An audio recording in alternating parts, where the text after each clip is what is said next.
So I do believe that there is a refinement of this discerning path that we all end up going on, especially if you are here to be in integrity, because this is also the path of the true feminine essence. We talk about the sacred feminine and divine feminine and the rise of her and all of these things. And guess what?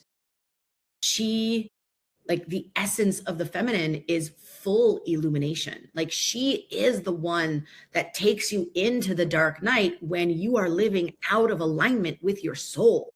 Right. And like, this is not always a fluffy, like unicorn and butterfly, flower crown on the head, dancing in a white dress, in the field, divine feminine. This is not the like sacred sexuality and all of the, like, I mean, that's a whole other piece that I can talk about that's been so distorted.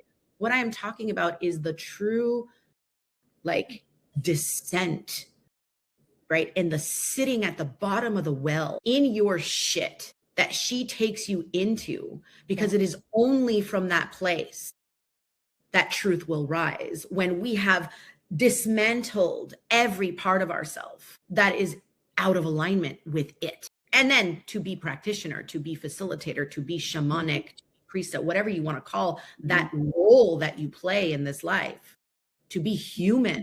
What does it actually mean to be human? And human being the pathway to our divinity, and divinity just in a contemporary, I say this a lot, but it's like you can take divinity and remove the dogmatic religious formality to it and just look at its contemporary like etymology or meaning. And it really just means to transcend perceived limitations.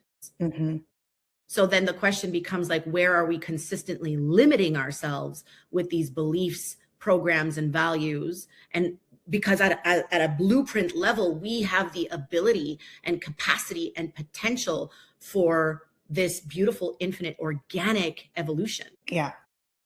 Right. So it's like, where am I still consenting to all the synthetic distortions? Right. I love that word distortion. Yeah. There are distortions. And why I brought up Sylvia, if you ever noticed in certain situations that were unhealthy or toxic in the spiritual community, if you noticed that right away, was I've actually had several, but there's one in particular that's the most severe, that from the get-go of my involvement, my spidey senses were going off. Yeah. And I knew that something was off. Something was not in harmony with me or my alignment, if you will.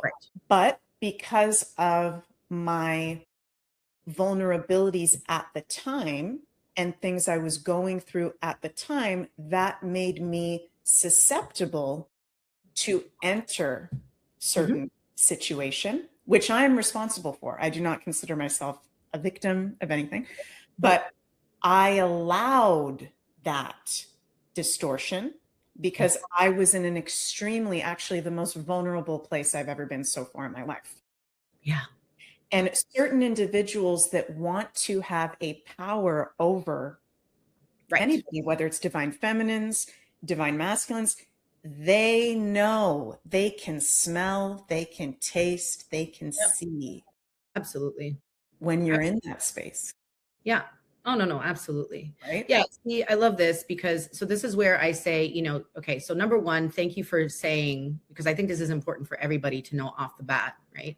It's like, and where I align to this too is like, I am not a victim, right? Because that victim consciousness is literally what perpetuates, like it's the saviorism, it's the victim consciousness, it's the one who consistently likes to project onto others versus look within the self and say, how am I the creator of this, right? So once we can get to a point on our path where we're like, okay, how am I creating this? And I have to look inside. I then say, oh, guess what? It's a co-creation as well. So thank you to my nemesis. Thank you to the villain of my story. Thank you, whatever, for playing this role so that I can wake up to the truth, right? So this Exactly. is huge. This is a really big piece. And I think that is a core teaching of what we're like also intentionally trying to express